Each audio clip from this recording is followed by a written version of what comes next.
नमस्कार दोस्तों। सब लोग कैसे हैं? आशा है कि सभी अच्छे हैं और अपनी पढ़ाई में व्यस्त होंगे।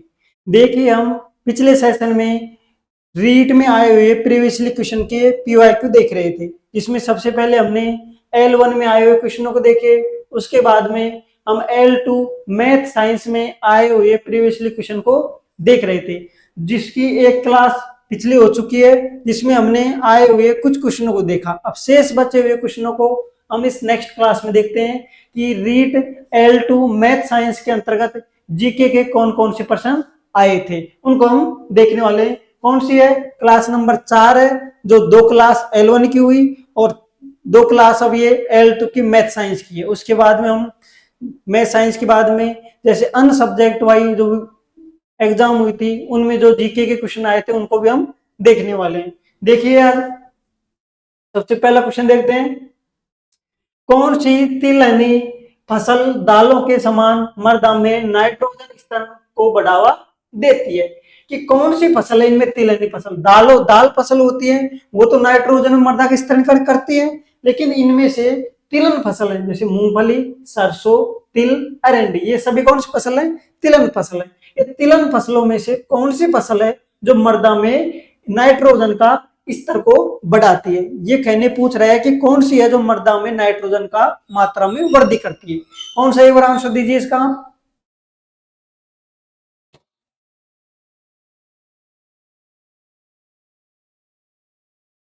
आंसर देने की कोशिश कीजिए। देखिए,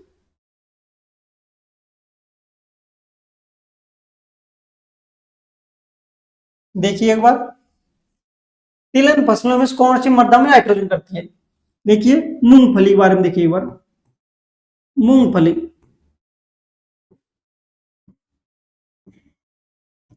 मूंगफली की जड़ों में, मूंगफली की जड़ों में क्या पाया जाता है? राइजो राइजोबियम,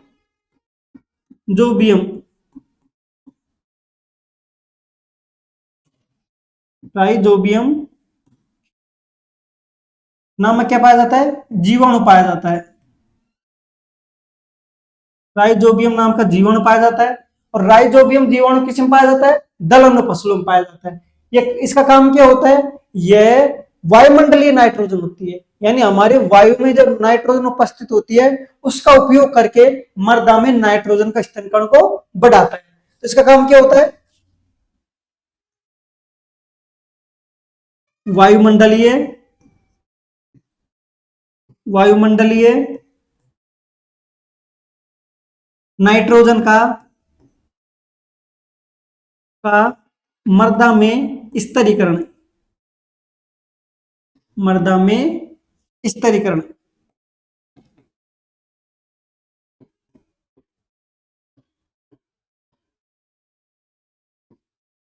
करना, इसका ये काम होता है। किसका? राइजोबियम। और राइजोबियम कौन से फसलों में पाया जाता है? मूंगफली में। दालों में तो सभी में पाया जाता है, लेकिन मूंगफली में भी राइजोबियम नाम का जीवाणु पाया जाता है, जो मृदा का स्तरीकरण करने का काम करता है। इसका आंसर क्या हो जाएगा? ऑप्शन नंबर ए, तिलहन है। ये भी एक कौन सी दलहन फसल है, लेकिन इसमें राइजोबियम जीवाणु नहीं पाया जाता है। सरसों में नहीं पाया जाता है, अरंडी में नहीं पाया जाता है। और सरसों के बारे हम देख चुके थे कि सरसों अनुसंधान कहां पर था? कहां पर था? सेवर, भरतपुर में, जो अपने पिछली क्लास में देख चुके थे। नेक्स्ट क्वेश्चन देखिए। वह वृक्ष जिसमें से कत्था निकाला जाता है। प्रश्न पूछ रहा है कत्था किस वृक्ष से निकाला जाता है? ऑप्शन नंबर ए खेजड़ी, ऑप्शन नंबर 2 खैर, ऑप्शन नंबर 3 नीम, ऑप्शन नंबर 4 सालक। इसका आंसर दीजिए। एक बार खेजड़ी देखिए, खेजड़ी कहां पर मिलता है? ये हमारे पश्चिम राजस्थान के शेखावाटी क्षेत्र में, आप लिख सकते हो जैसे शेखावाटी में मिलता है, शेखावाटी में मिलता है। और यदि आपसे जिला पूछा जाए तो सर्वाधिक मात्रा में नागौर जिले में। किसमें? नागौर, यहां पर लिख लो, नागौर मिलता है सर्वाधिक मात्रा में। ये हमारा क्या है? ये हमारा राजवृक्ष है, राजस्थान का राजवृक्ष। कब घोषित किया गया था? 31 अक्टूबर 31 अक्टूबर 1983। 1983 में इसे राज खेजड़ी वर्ग से घोषित किया। कहाँ मिलता है? शेखवाटी में, नागौर क्षेत्र में मिलता है। अगले देखिए नीम। नीम के बारे में देखिए,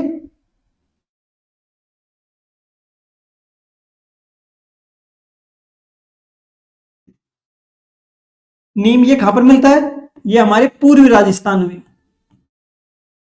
पूर्वी राजस्थान में पाया जाता है।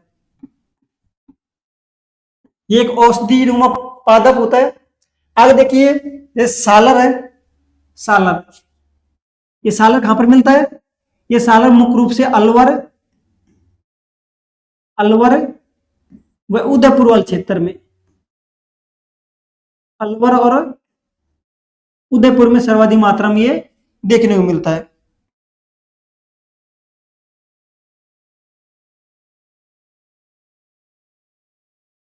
अलवर और उदयपुर में।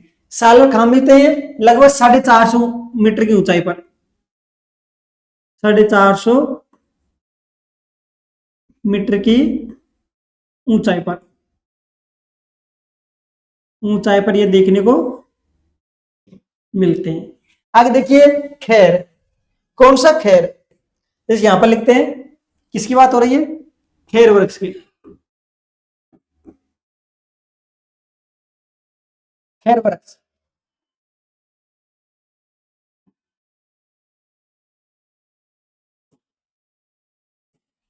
खैर वृक्ष। खैर वृक्ष क्या होता है? कत्था का उत्पादन किया जाता है, कत्था का उत्पादन। कत्था का उत्पादन किस भाग से किया जाता है? मध्यवर्ती भाग से। किस भाग से? मध्यवर्ती भाग से, मध्यवर्ती भाग से उत्पादन किया जाता है। कत्था का उत्पादन करने वाली कौन सी जनजाति है? कथोड़ी जनजाति। कौन सी जनजाति? कथोड़ी जनजाति। और सर्वाधिक कत्था कहां मिलता है? ये दक्षिणी और दक्षिणी पूर्व भाग में, जैसे उदयपुर, बांसवाड़ा, कोटा क्षेत्र में पर्याप्त मात्रा में खैर देखने को मिलता है। तो कौन जनजाति होती है? कथोड़ी जनजाति। कथोड़ी जनजाति, जनजाति द्वारा कत्था का उत्पादन किया जाता है। कहां कहां मिलता है ये? उदयपुर में, उदयपुर में, जैसे बांसवाड़ा में, बांसवाड़ा में, कोटा में सर्वाधिक मात्रा में कत्था का उत्पादन होता है, सर्वाधिक मात्रा में कत्था देखने को मिलता है। जनजाति कथोड़ी है, मध्यवर्ती भाग से किया जाता है। खेजड़ी, शेखवाटी, नागौर, नागौर क्षेत्र में मिलता है सर्वाधिक मात्रा में। राजवृक्ष है, 31 अक्टूबर 1983 घोषित किया गया। इसे समी के नाम से भी जाना जाता है। और खेजड़ी है। अगला है नीम, पूरी राजस्थान में देखने को मिलता है। खैर देख चुके हैं हम यहाँ पर। सालर अलवर उदयपुर क्षेत्र मिलता है 450 मीटर की ऊंचाई पर। और गोंद का उत्पादन भी सालर से पर्याप्त मात्रा में होता है। गोंद उत्पादन के लिए एक उपयोगी वृक्ष है। कौन सा? सालर। देख लिया आंसर हो गया। आंसर नंबर कौन सा हो जाएगा? Option number B. Option number B इसका सही आंसर हो जाएगा। नेक्स्ट क्वेश्चन देखिए, देखिए एक बार नेक्स्ट क्वेश्चन।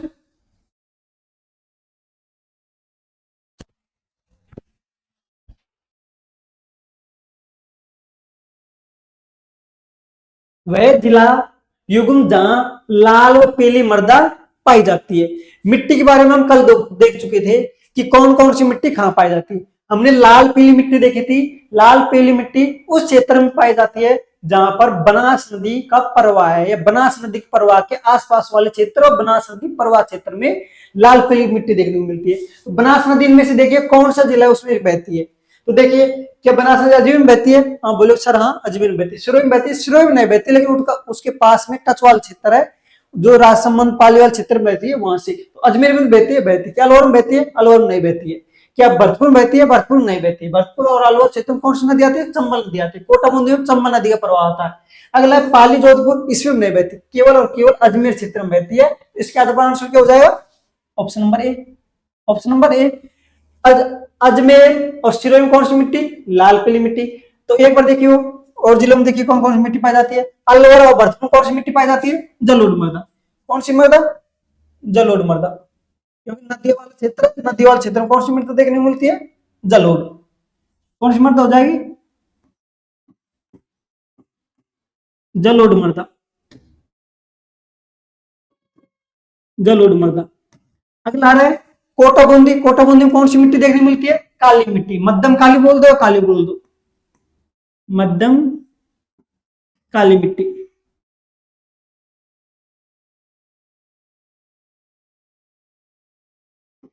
मध्यम काली मिट्टी। अगला देखिए पाली और जोधपुर में कौन सी मिट्टी मिलती है? रेतीली या मरुस्थली मिट्टी। रेतीली मृदा। और अजमेर और सिरोही क्षेत्र में लाल पीली मिट्टी। कौन सी मिट्टी? लाल पीली मिट्टी। अगले समय में मिट्टी संबंधित नेक्स्ट क्वेश्चन देखिए। नेक्स्ट क्वेश्चन है आबनेरी उत्सव किस जिले में आयोजित किया जाता है? प्रश्न ने पूछा आबनेरी उत्सव किस जिले में होता है? क्या अजमेर में होता है, चित्तौड़गढ़ में होता है, अलवर में होता है, या फिर दौसा जिले में होता है? आपसे पूछा गया आबनेरी उत्सव। देखिए एक बार अजमेर। अजमेर में कौन सा उत्सव मनाया जाता है? अजमेर में उर्स लगता है। क्या लगता है? उर्स लगता है। उर्स। और किसका उर्स लगता है? मोइनुद्दीन चिश्ती का। किसका उर्स लगता है? चिश्ती का उर्स लगता है। मोइनुद्दीन चिश्ती। पता है आपको यहाँ पर मोइनुद्दीन चिश्ती की दरगाह भी है यहाँ पर। उसी पर मोइनुद्दीन की दरगाह पर ही मोइनुद्दीन चिश्ती का उर्स लगता है। अगला देखिए जैसे दौसा। दौसा में कौन सा लगता है? आबनेरी महोत्सव या आबनेरी उत्सव। कौन सा? आबानेरी।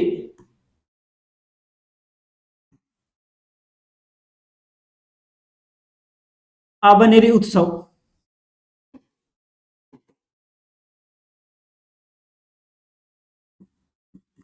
आबनेरी उत्सव। अगला है चित्तौड़गढ़ में कौन सा लगता है? मीरा महोत्सव है। मीरा उत्सव। मीरा उत्सव। अलवर में कौन सा लगता है? मत्स्य। कौन सा? मत्स्य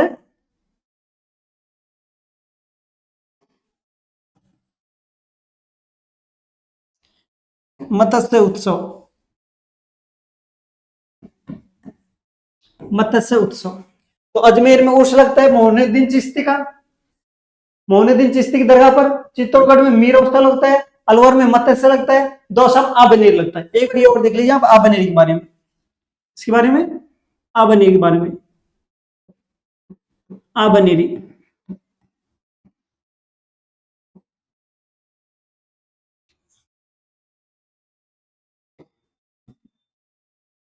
आबनेर कहां पर है? दौसा में। कहां पर है? दौसा में। खास क्या है यहां पर? चांद बावड़ी। चांद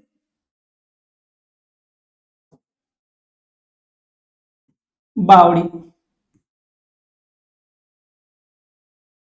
विश्व की विश्व की सबसे गहरी गहरी बावड़ी है। और इसे क्या नाम जानते हैं? भूल भुलैया। भूल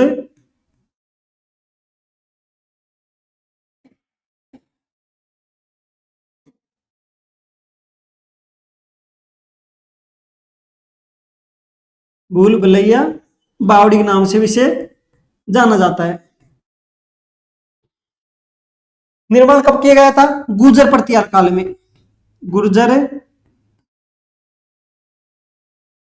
प्रतिहार काल में। किसके द्वारा? चांद के द्वारा। चांद के द्वारा गुर्जर प्रतिहार काल में इसका निर्माण किया गया था। एक और देखिए विश्व की सबसे चांद बावड़ी। एक चांद बावड़ी और है, वो कहां पर है? जोधपुर में। एक चांद बावड़ी और है बावड़ी, वो कहां पर है? जोधपुर में।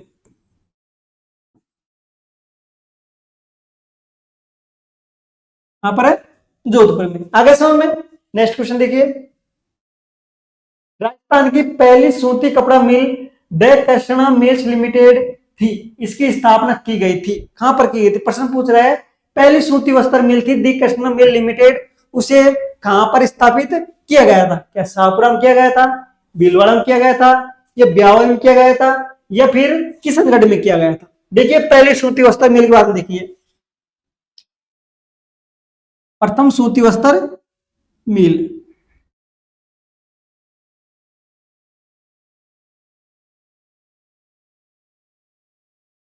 देखिए प्रथम प्रथम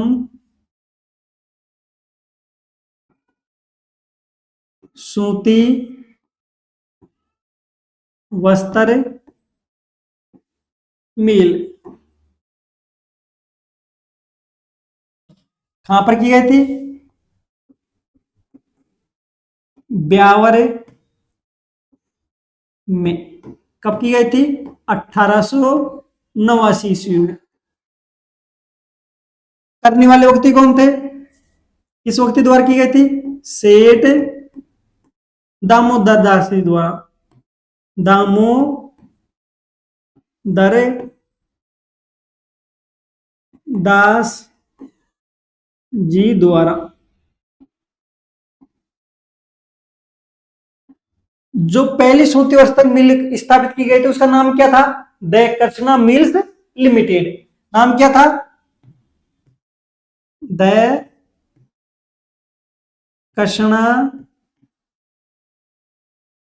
मिल्स लिमिटेड।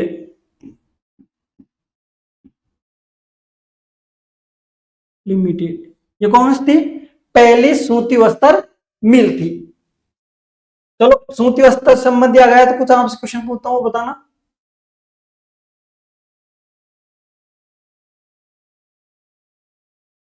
जैसे एक तो मैं लिखता हूं, राजस्थान का राजस्थान का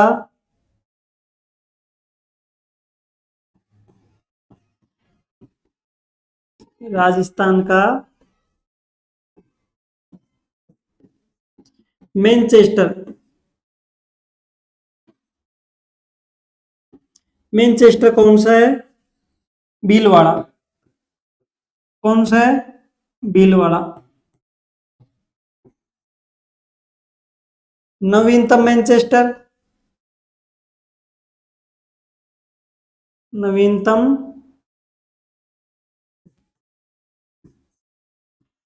मैनचेस्टर, मैनचेस्टर कौन सा है? बीवाड़ी। और ये आप बताओगे कि बीवाड़ी किस जिले में पड़ता है? बीवाड़ी किस जिले में पड़ता है, यह आप कमेंट करके बताओगे। एक जैसे शाहपुरा, किशनगढ़, भीलवाड़ा, ब्यावर, कौन सा ऑप्शन हो जाएगा?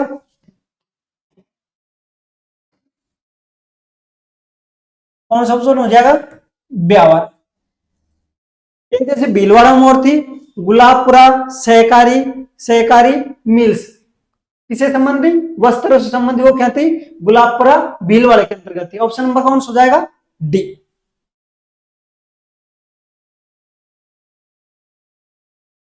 तो देखिए हमने साइंस मैथ रीट L2 के अंतर्गत आए हुए जीके के क्वेश्चनों को देख लिए। जीके में कौन से? केवल ज्योग्राफी के। हिस्ट्री और आर्ट एंड कल्चर के हमने क्वेश्चन नहीं देखे, केवल आपको ज्योग्राफी के आए हुए क्वेश्चनों को विद एक्सप्लेन के साथ आपको समझा दिया गया था। केवल यही क्वेश्चन थे जो ज्योग्राफी से पूछे गए थे। अब हम नेक्स्ट क्लास होगी उसमें L2 के किसी अन्य सब्जेक्ट के पेपर उठाएंगे कर्मचारी चयन बोर्ड से, और उसमें से केवल ज्योग्राफी के आए हुए क्वेश्चनों को देखेंगे। यदि आपको ये ज्योग्राफी से आए हुए क्वेश्चनों के द्वारा जो क्वेश्चन है वो अच्छे लगे, एक्सप्लेन है, जो आपको पसंद आई, आप वीडियो को लाइक करें, शेयर करें और अपने दोस्तों को भी इसके बारे में बताएं।